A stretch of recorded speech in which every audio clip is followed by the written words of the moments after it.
The Socceroos are back at their Brazilian base ahead of their World Cup match against the Netherlands, who demolished reigning champion Spain. Australia will meet the Netherlands in the early hours of Thursday morning after going down to Chile 3-1 yesterday. Reporter David Mark is in Vitoria tonight, where the Socceroos training base is located. Major injury concern, and that's right back, the defender Ivan Franic has torn his hamstring, and so unfortunately for him, his World Cup is over.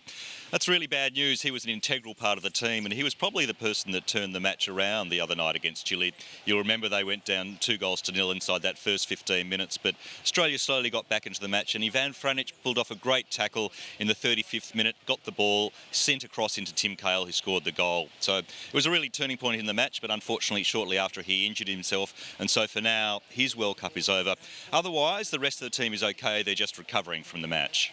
Australia is obviously not in a great position for that. They're the underdogs, of course, and Holland, the Dutch, say that they can get better. But Australia's coach Ange Postecoglou thinks that they might be under a bit of pressure and possibly vulnerable.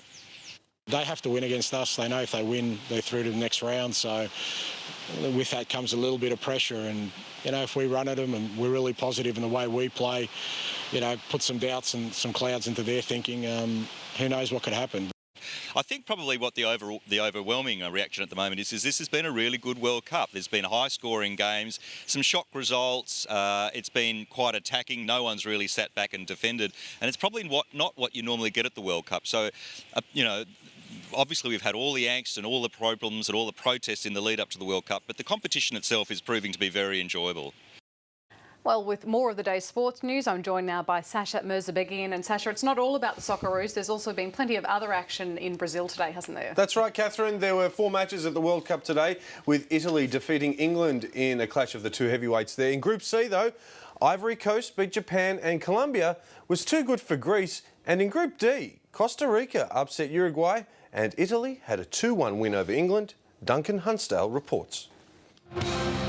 England hadn't beaten Italy since 1977, and it looked like business as usual when the Azzurri struck in the 35th minute. Oh, Joe Hart's beaten by Marchisio. The reply was swift and emphatic. He looks for Sturridge. It's 1-1, England hit back straight away. The England physio injured his ankle during the post-goal celebrations, and the Italians poured on more pain, with Mario Balotelli sealing the victory for the 4-time champions. That's what he's been waiting for. Even without injured striker Luis Suarez, world number 7 Uruguay started as hot favourite against Costa Rica. But the South Americans conceded 2 goals in 3 minutes in the second half. And Duarte's there! When it looked like it couldn't get any better for the Central Americans, they added a 3rd goal to shake up Group D. Oh, I don't believe this! Japan's cup campaign didn't take long to hit top gear. This is Honda! Oh, yes! Ivory Coast's regular attacking forays finally paid dividends as the Elephants attempt to reach the knockout phase for the first time. 2 goals in the space of a couple of minutes have turned this football match on its head. A stadium bathed in yellow revelled in Colombia's first appearance since 1998. And it's sliced into the net. Colombia lead in the 5th minute. The South Americans thumped Greece 3-0 to move to the top of Group C, sparking wild celebrations on the streets of the Colombian capital, Bogota. Duncan Hunsdale, ABC News. In the AFL, Melbourne has notched a stunning upset win over Essendon. 1 point in one of the season's most memorable games at the MCG tonight. Substitute Christian Salem kicked the winning goal with 19 seconds remaining to hand the Demons a morale-building win. Garland, Frawley's short. He goes Pedersen, who can load up perhaps. There's no one in the square. He drives it. It's long. It's strong. It's absolutely brilliant. Chance. Absolutely. They have not led all afternoon, Melbourne. They could take the lead here and now. This is a huge moment. Biggest moment ever for Kent. They lead for the first time today. Flicks it over. Cross. Only had Dawes. Salem. He had Dawes wide on his own. He went inboard. Yep. Listen to the crowd. It's off the scale, this. A 1-point Melbourne lead.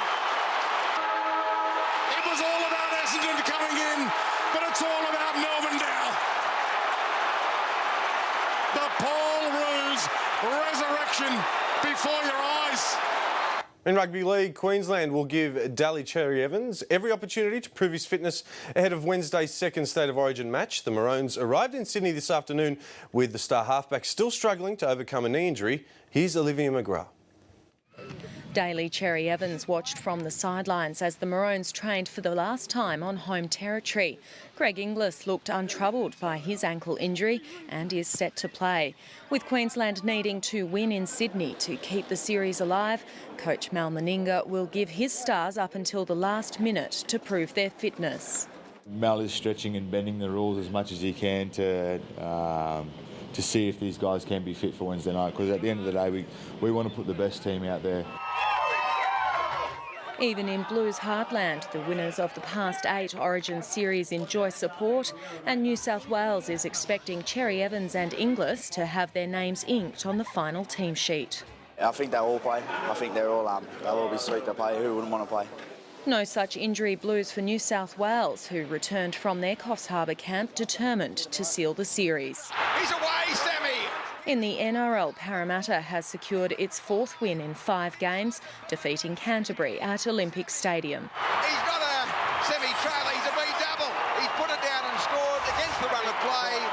The Eels led from start to finish to win 22 points to 12 and move to 7th on the ladder. He's streaking away, he's going to score, Ryan Morgan, his second try. With ownership worries put to bed, Newcastle started strongly against the Roosters. For Memo all the way, too quick.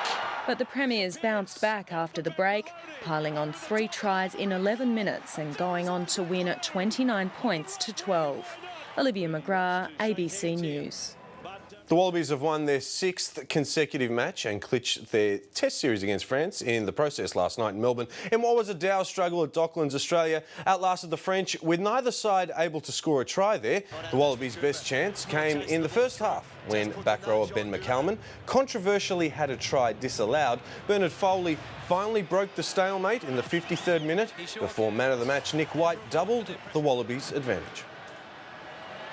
Sneaking inside. And Australia is 6 clear. Really nice win for us tonight, grinding that out, and we're really happy and going to next week with some Arvo footy in Sydney. Reserve scrum half Will Genia will be sidelined for up to 8 weeks. The veteran is having surgery on his ankle, meaning he's set to miss the rest of the Super Rugby season. He has been replaced in the Wallabies squad by Melbourne's Luke Burgess. German golfer Martin Keimer is the man to beat heading into the final round of the US Open.